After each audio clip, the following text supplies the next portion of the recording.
Unlike many other TED Talks, what makes this one so special is that this one started at the bar. And we'll end at the bar. This is Jacob. This is Jonathan. And we've been business partners for the past 4 years, basically been attached to the hip since we first met at USC. It's been awesome. We were asked to come speak to you guys today at TED and talk about our thoughts on hope. And boy, do we have a lot of it. The thing that we're most hopeful for, though, is for entrepreneurs and their ability to make real global impact. So I think today we're going to share with you our story, how we started one of the most exciting fixed-gear bicycle businesses of the day, and how we started an amazing not-for-profit called the Kairos Society, which brings together the best student entrepreneurs from all over the world. Towards the end of this maybe a 10-minute, 15-second presentation. So who's counting? We're going to share with you some of the ideas and concepts that we're thinking about that we hope to put in action in our future businesses. And I guess I'll start it with a video about our very first company that we started.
So that was a video that was sent in to us from somebody that purchased one of our bicycles. They made that almost instantly after they got our bike.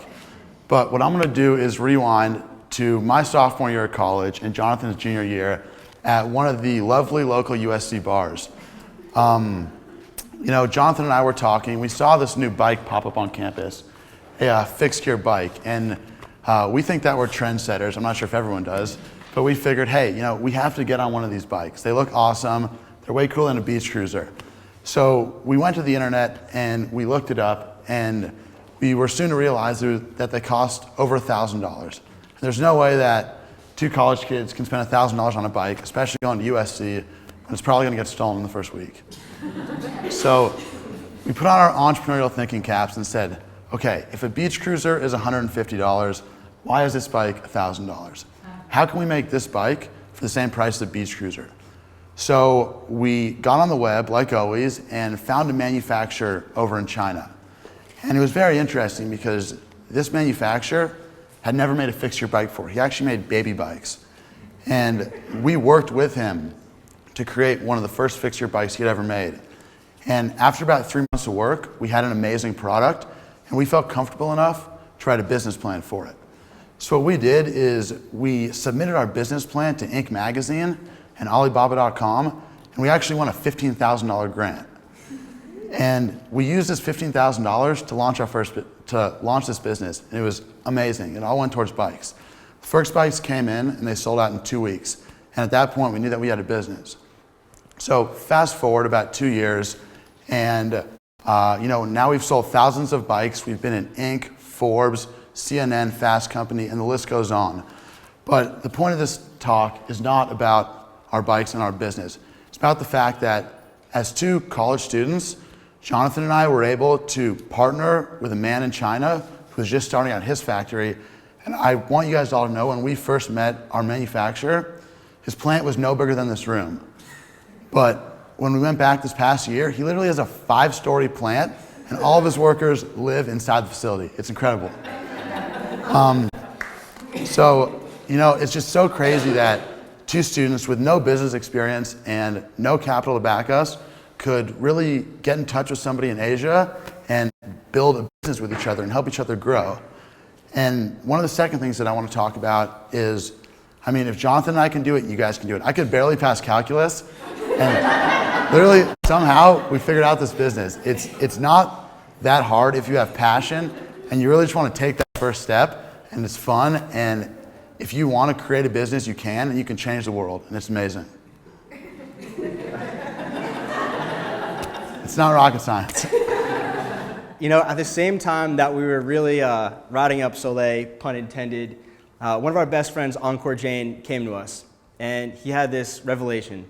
He said, can you guys imagine what the world would be like if all of the leaders were friends when they were 20 years old? I mean, all the politicians, all the presidents, all the business leaders, what would happen if they all met when they were 20 years old? I mean, that really inspired Jacob and I, being entrepreneurs, as we see the future leaders being entrepreneurs and all. So what we did is we decided to go to our best friends, our friends from MIT, from Stanford, even the school down the street, UCLA. And we decided that we were going to throw a summit, and we were going to bring together the best student entrepreneurs from all over so they can meet each other, learn from each other, collaborate with each other, help each other. And what happened was amazing. We ended up securing the floor of the New York Stock Exchange.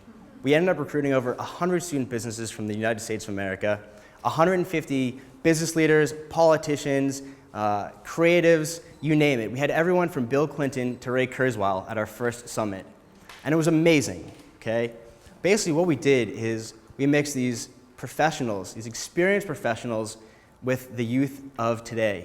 People that are friends that don't care about boundaries and borders. And we put them together in this summit to talk about the issues of today and the issues of the future. Now, what happened with the Kairos Society is, at first, we just wanted to create this organization to bring together student entrepreneurs. But what we found was remarkable. They weren't just student entrepreneurs. They were student entrepreneurs working to create billion-dollar businesses that solve major global issues. So I guess that leads us to our second point of hope. You know, we're hopeful that people can do well by doing good. You know, like the gentleman before us said, you can wed profit with purpose. You know, some of our businesses, for example, address clean water in India, or ways to put a solar panel on a farm in Africa, or even making cars in the US more efficient. And it's really, really exciting to see that. It really does give us hope and inspires us day by day. Fast forward now a few years later, the Kairos Society is the leading student entrepreneur organization all over the world. We're fully funded by the Kaufman Foundation, the United States Chamber of Commerce, and have every single multinational trying to throw money at us and put their name on our organization. And it's great, because these companies want to help. They realize this. So I think what we're going to do is we're going to show you a video from last year's summit in the New York Stock Exchange. One of the many ones that we've had. We've now thrown summits in Shanghai, China. We've thrown summits in Hungary, in Mexico. We've been a part of the World Foresight Forum in Amsterdam, the St. Petersburg International Economic Forum in Russia. Many of our Kairos fellows are now part of the World Economic Forum Young Global Shapers programs, and it's great. The friends that we've met really are the future leaders. We can see it in their companies. I mean, many of them have already started million-dollar companies. I think the video that I'll show you guys will really give you guys a great take on what's out there, and will continue to give you guys hope. Kairos Society is a group of the top young entrepreneurs from around the world looking at how can we create the next billion-dollar companies that change the world and solve some of our biggest challenges.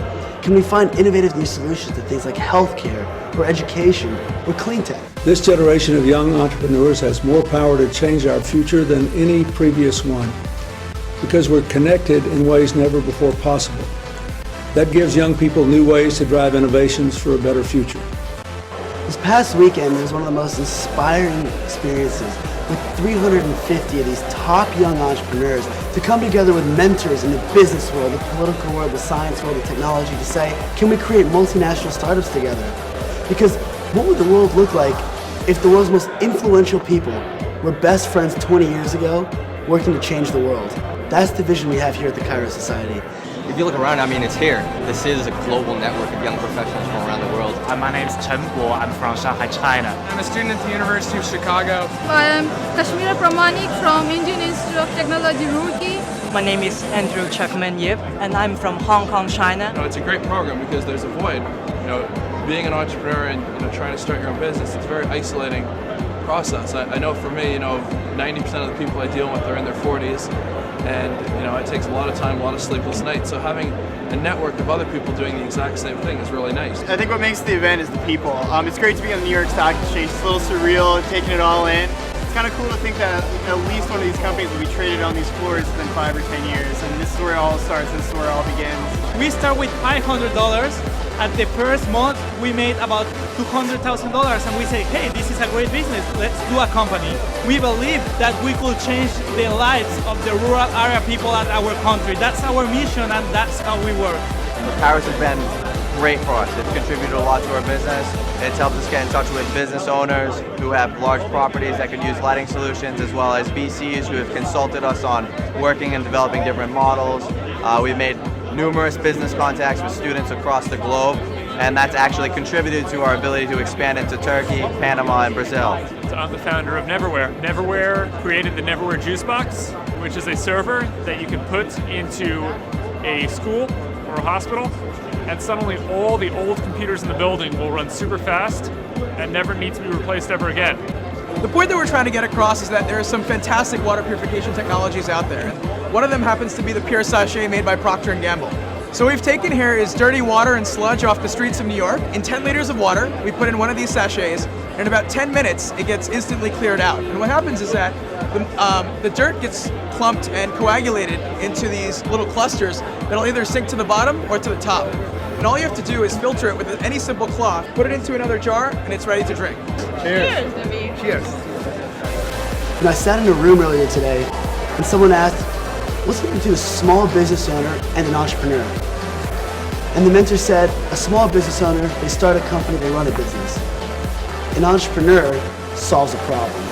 An entrepreneur scales. An entrepreneur makes an impact and changes the lives of millions of people. And to be surrounded with 350 young entrepreneurs, holy smokes.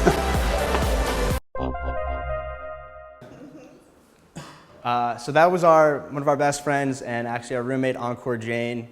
And man, it is amazing to be surrounded by so many entrepreneurs doing great things. So I guess we'll just do a brief recap and then leave with you some thoughts. One, we wanted to try and show you guys tonight that we believe entrepreneurs will make the most impact, and I have the most hope in them for the future. And I think it's important for any of you here that are interested in starting your own businesses or watching this, that when you do finally take that leap and take that jump, that you incorporate social good into your business. Like we said, a really simple motto is doing well by doing good. So when Encore came to us a few years ago and said, imagine if the world's leaders were friends when they were 20 years old, that thought really made an impact on myself and on Jacob. So tonight I want to leave you guys with two thoughts that we're really thinking about really hard. Today, the world is more interconnected than ever. At least in my generation, I know that I can go online and be connected to people in China or India or South America like never before, and boundaries almost cease to exist. I mean, somehow we managed to have a business partner 6,000 miles away. We couldn't even speak Chinese. Actually, Jake and I are learning Chinese. Ni hao. Ni hao. 我很好. Anyways. So we are learning Chinese, but we didn't even speak a word of Mandarin when we first started doing business there. So, it's really cool to think about that you can use someone in China to make a business here in the States. And when you do that, we actually have created about 6 new American jobs, people that are working with us at Solé Bicycles and have over 100 reps across the country, working on college campuses and more. Or for example, like our students, they are American entrepreneurs working to make clean water technology, but they now rely on people in the slums of India to make sure that technology reaches the hands of the people. So we have hope that we're going to be able to redefine the way people think of globalization. And in doing so, when you're making these businesses for social good, you not only align the goals of people and their own interests, maybe of social good and profit, which is necessary for a successful business, but you basically can circumvent politics. And by doing that, we like to do what we're calling privatizing diplomacy. And I think that's a really, really interesting concept. So, like I said, we want to redefine globalization, privatize diplomacy, just continue to enforce doing well by doing good. If you have an idea, go for it. But I would say, last but not least, if you're not having fun, it doesn't count. Make sure you're always having fun with it. We are hopeful. I hope that I've inspired you guys. I hope that Jake and I have inspired you guys. And like we said at the start, we started at the bar and we ended at the bar. So hopefully they serve us some Pinot. So thank you guys.